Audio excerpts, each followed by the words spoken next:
Well, here it is. Today is our last day in England with BB for quite some time. We spent the night parked at the Black Horse Farm campsite, part of the. I have to make sure I get the right one here. Camping and Caravanning Club. There we go. Camping and Caravanning Club, and it's down, Folkestone. It's like 10 minutes from Channel Tunnel. Just means that this morning is absolutely not a stress or a challenge in terms of timing.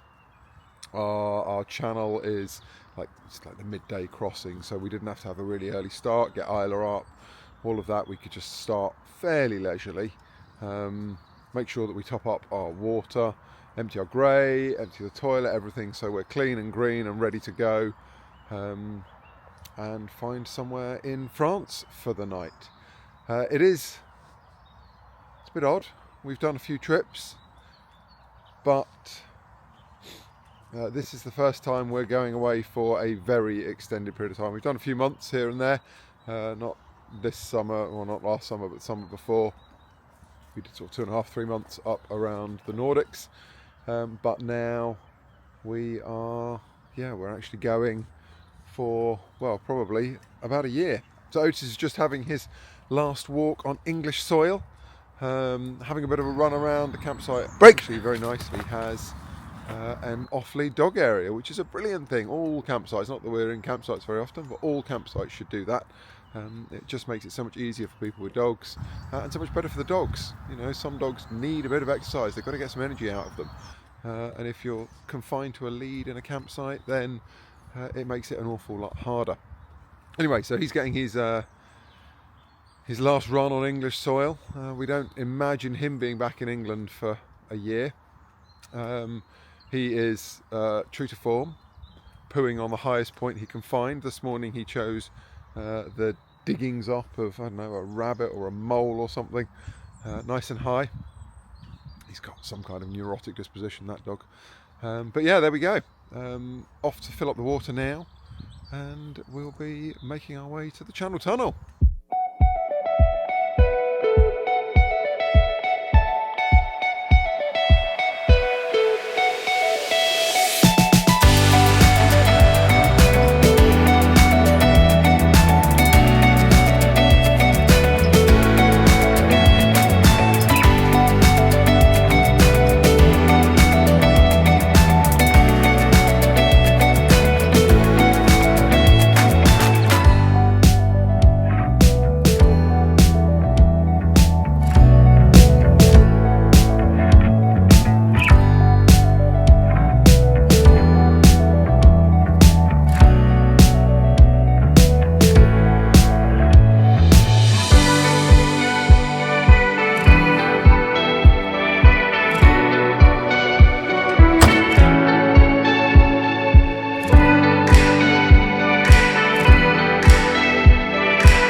We come to the end of week 1 in the truck and on our adventure, and first and foremost, it's been so much fun.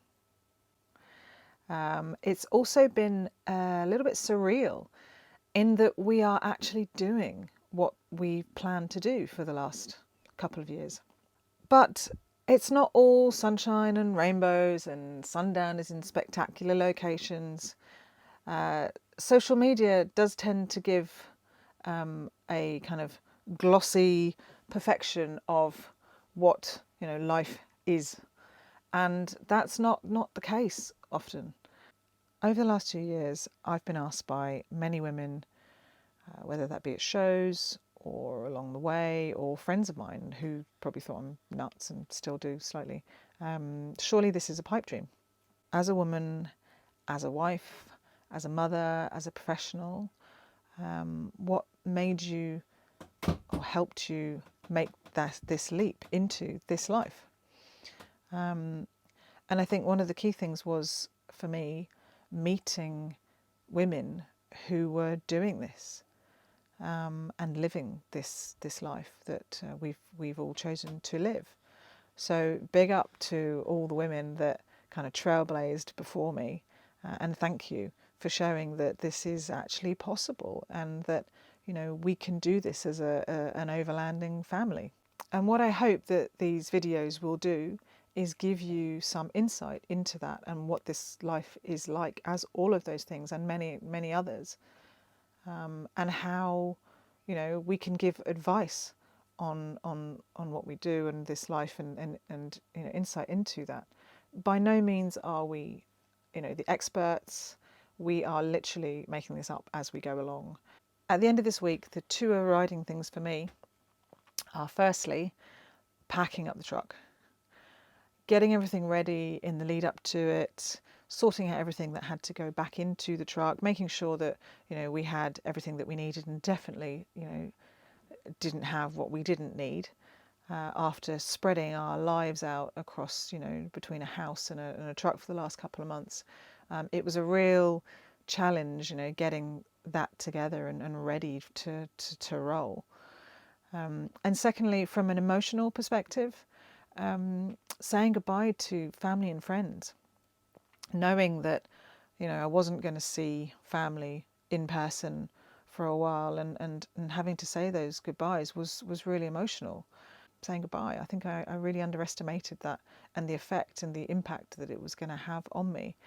But, you know, knowing that we're going to keep in touch regularly, you know, with the wonders of social media and the modern technology, is really comforting.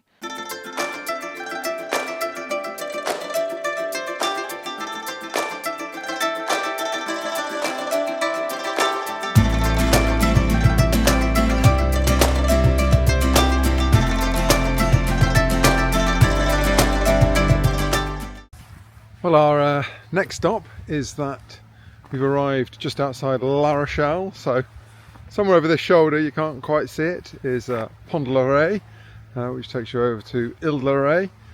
This is the Bay of Biscay, over on my left, looking at the Atlantic Ocean. Something has a special place for Jess and I, obviously, because we sailed across the Atlantic back in 2019. So yeah, it's nice to come back and see the Atlantic. We've got so many oyster beds and mussel beds down here. They're just laid out, and there was a little shop up there selling oysters.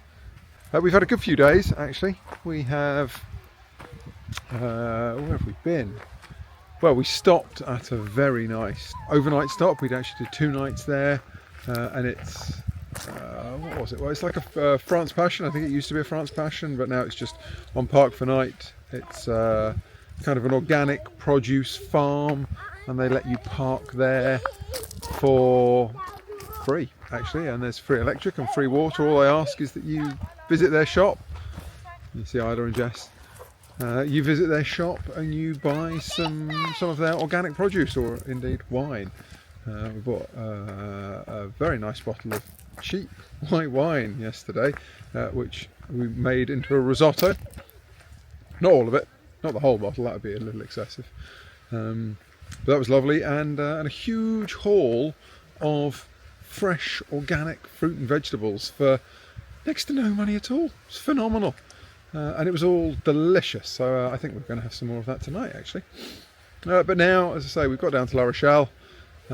We've done, we're getting on for, I don't know, about 900 kilometres of driving now since we left. Yeah, we're down at La Rochelle, and we'll probably tomorrow move on to Bordeaux, gradually working our way south, looking for some better weather, because frankly this is not amazing, although it's not that cold despite my woolly hat and down jacket. It's probably about 12 degrees, but there's no sun, and sun's what we want, so sun is what we're looking for. But yeah, we're going to have a little wander on this beach now and see if we can find anything exciting or interesting. Also give Isla and Otis a chance to stretch their legs, and obviously us too. Have a little leg stretch and a look around. Okay, well, we have come to the end of week 1 of actual full-time travelling truck life, and also the end of our first weekly wrap-up YouTube video. God, we're never sure we were going to get that far, did we? But anyway, hope you've enjoyed it. It has been an interesting week, hasn't it? Yeah, I mean, most importantly, it's been a really fun week. There's been ups and downs, and there's been emotional moments as well. I think that's mainly driven by the fact that we're actually doing what we've planned to do for so long now, and that feels really surreal. But yeah, no, really looking forward to week 2 and what that brings. Indeed, week 2, probably by the time you're watching this, week 2 will see us crossing into our second country. We will be heading into Spain, new challenges, finding new supermarkets, a language that neither of us really speak. I don't think my year of Spanish when I was 14 is gonna help me much. No, I don't think it will it? Cut it, no. No, not really. But tapas, definitely looking forward to tapas. Yay! And paella, you're probably looking forward to paella. I am. And good weather. Good weather, hopefully. Oh, Fingers crossed. cannot wait. We want some sun. Yeah. So join us next week to find out how our first week in Spain has been. We'll see you then. See ya.